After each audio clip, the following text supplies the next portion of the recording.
Guys and welcome to Sharma productions. तो guys क्या हाल चाल आप लोग का, मुझे पता है आप सब लोग ठीक होंगे और मैं भगवान जी से प्रार्थना करता हूँ कि आप सब लोग हमेशा ठीक रहेंगे रहेंगे। ओके, तो आज की कहानी अकबर बीरबल की ही है और मैं आज की कहानी का जो टाइटल है, जो शीर्षक है, वो है कहानी का टाइटल उप शीर्षक अजीब इनाम। जी हाँ, अजीब इनाम। आप सोचोगे कि अजीब इनाम ये कौन सी कहानी है, मतलब इतना अजीब इनाम है। तो जब मैं पूरी कहानी सुना दूंगा तो तब आप फिर मैं आप सभी को बताऊंगा कि यानी इस कहानी का नाम अजीब इनाम क्यों पड़ा। ठीक है, अब मैं कहानी को शुरू कर रहा हूँ, तो प्लीज़ कहानी पे ध्यान दीजिए और फिर आपको पता चलेगा ना तभी कि यानी अजीब इनाम क्या है, वो कि यानी किससे जो सोच के लिखा था। ठीक है, तो शुरू करते हैं। एक दिन कुछ गरीब लोगों ने बीरबल से शाही पहरेदारों के भ्रष्ट हो जाने की शिकायत की। वह लोग कोई शिकायत लेकर बादशाह के दरबार में गए थे, लेकिन उन रिश्वतखोर पहरेदारों ने उन्हें अंदर ही नहीं जाने दिया था। गरीबों की शिकायत सुनकर बीरबल बड़े चिंतित हुए और उन्हें खुद इस बात की तहकीकात करने का फैसला कर लिया। अगले ही दिन वह फारसी कवि की वेशभूषा में दरबार की ओर चल दिए। दरबार के मुख्य द्वार पर पहुंचकर वह पहरेदारों से बोले, मुझे शहंशाह के दरबार में ले चलो, मैं उनसे मुलाकात करना चाहता हूँ। इस वक्त हम तुम्हें अंदर नहीं जाने दे सकते। पहरेदार बोले, वह क्यों भला? कवि बने हुए बीरबल हैरान जताते हुए बोले, बादशाह सलामत अभी काम में व्यस्त है। व्यस्त मतलब बिजी है। एक पहरेदार बोला, लेकिन मैं फारस से हिंदुस्तान सिर्फ बादशाह सलामत से मिलने आया हूँ।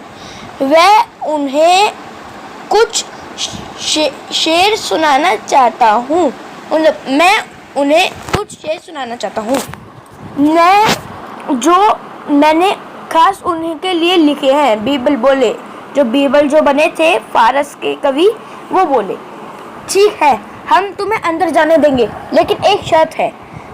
तुम्हें शेर सुनाने पर जो इनाम मिलेगा उसमें से आधा तुम हमें दे दोगे। एक पहरेदार बोला। बीरबल ने तुरंत उनकी शर्त मान ली। वह तो वहां आए ही उन्हें बेनकाब करने के लिए थे, लेकिन एक बात ध्यान रखना, इस बारे में बादशाह सलामत से दरबार में कुछ ना कहना। तुम यहाँ पहली बार आए हो, इसलिए यहाँ के रिवाज नहीं जानते।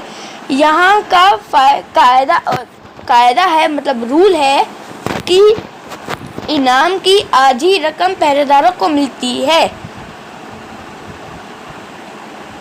खुद बादशाह सलामत को इस बारे में सब मालूम है। पहरेदारों ने गप हांकी। बीरबल ने तो पहले ही पहरेदारों की शर्त कबूल कर ली थी, इसलिए वह उन्हें बादशाह के सामने ले गए। वहाँ बीरबल ने बादशाह को बहुत से लाजवाब शेर सुनाए। दरबारी भी उन शेरों को सुनकर वाह वाह किए बगैर नहीं रह सके।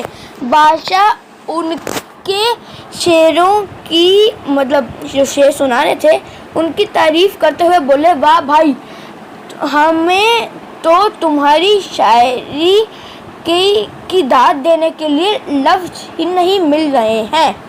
हम तुम्हें तुम्हारी मेहनत के बदले कुछ इनाम देना चाहते हैं। हुजूर, क्या मुझे अपना मनचाहा इनाम मांगने की इजाज़त मिलेगी? शायर के रूप में बीरबल बोले, क्या चाहते हो तुम? अकबर ने अपनी बुलंद आवाज़ में पूछा। मुझे 100 कोड़े मारे जाएं। बीरबल ने कहा। सारे दरबार में बीरबल की बात सुनकर सन्नाटा छा गया। सभी दरबारी हैरत से एक दूसरे की शक्ल देखने लगे। बादशाह ने भी अचंभे से पूछा, तुम अपने लिए ऐसा इनाम क्यों चाह रहे हो?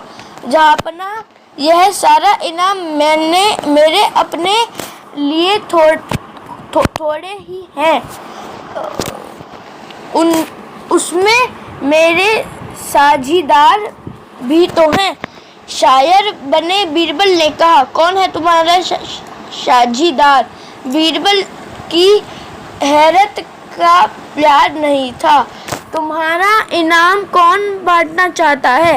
पहरेदार हुजूर, बीरबल बोले। इसी शर्त पर तो उन्होंने मुझे अंदर आने दिया है। दारोगा ए महल, पहरेदारों को तुरंत इनाम के कोड़े रसीद किए जाएं। बादशाह ने हुक्म दिया। फिर वह बीरबल की ओर मुखातिब होकर बोले, हम चाहते हैं कि अब तुम हमारे दरबार में ही रहो। वह तो मैं पहले से ही हूँ, कहते हुए बीरबल ने अपना नकली वेश हटा दिया। तो ये कहानी आपको कैसी लगी? और ये जो इस कहानी का शीर्षक था और जो इस कहानी का टाइटल था वो ये था कि अजीब इनाम। मैंने आपको वीडियो शुरू करने से पहले मतलब जब मैंने कहानी सुनाने से पहले बोल दिया था कि यानी इस कहानी का नाम अजीब इनाम है। तो यानी अजीब इनाम तो आपको पता चल गया क्या अजीब इनाम था। ठीक है, तो ये थी मेरी कहानी। तो गाइज, आप लोगों ने सुनी, अच्छी भी लगी ना, तो इसी बात पे एक लाइक कर दे। नीचे लाइक का बटन होगा ना, उस पर क्लिक कर दें तो आप लाइक कर देंगे। जी हाँ, तो फिर लाइक हो जाएगा वीडियो पे। और कमेंट करना ना भूलें। कमेंट प्लीज़, नीचे कमेंट बॉक्स होगा, उसमें कमेंट कीजिए वेरी नाइस। और यानी जो आप कहानी चाहते हैं कि ये कहानी प्लीज़ आए हमारे लिए, तो वो कहानी आप प्लीज़ नीचे कमेंट बॉक्स में कहानी का नाम लिख दीजिए बस। वो बाकी मैं आपको सुना दूँगा। ठीक है, और लाइक शेयर भी कर देना अपने फ्रेंड्स को, रिलेटिव्स को, जहाँ आप मन करे वहाँ कर देना। वीडियो को शेयर कर देना। ठीक है, और सब्सक्राइब, नीचे लाइक का बटन होगा, सब्सक्राइब को दबा के जाना। ठीक है, और बस like share subscribe comment. Thank you.